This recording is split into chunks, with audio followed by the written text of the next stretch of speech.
They're using the information and there's hands-on training, hands-on activities.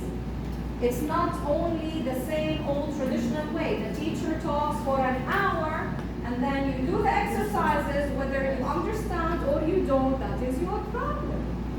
Okay? Another important thing, long-term retention. After a long time, they will remember. Why? Because they were involved. Okay? Now, try to remember the lessons or even the workshops, forget about the lessons, that you have attended. If the workshop was more into a lecture form, you will never remember. But you will probably remember the activities, the discussion about their understanding.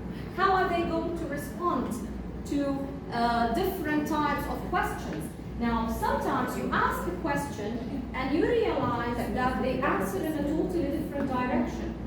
So this is something very important, that they understand exactly what to answer, okay? And by the way, this is not something that only students do. I realize even teachers sometimes. Yeah. For example, you have a question and it might even have two parts. They answer the first part and they forget the second part. Exactly, you're explaining, but they're not with you. You're not on the same page.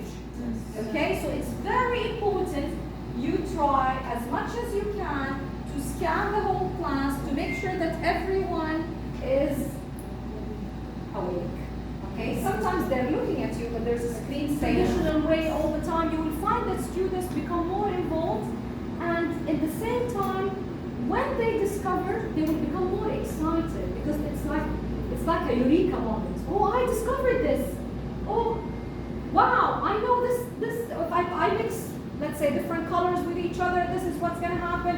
If I do this experiment, this is what's going to happen. If I change this material, this is what's going to happen. So it becomes very exciting and interesting for them because they discovered the answer. Instead of you giving them all the answers and ask them to memorize. So one of these, okay, in front of the class, without telling them, of course, they have to guess. But using comparative adjectives. For example, I will ask Hiba, are you older than Amal? If they are not actually lined up based on age, she will say, I guess not. Then I will say, Hiba, are you taller than Amal? She will say, yes, I am. Then it's about time. Group 1, accuracy versus fluency. Which one is important? You discuss it. Okay?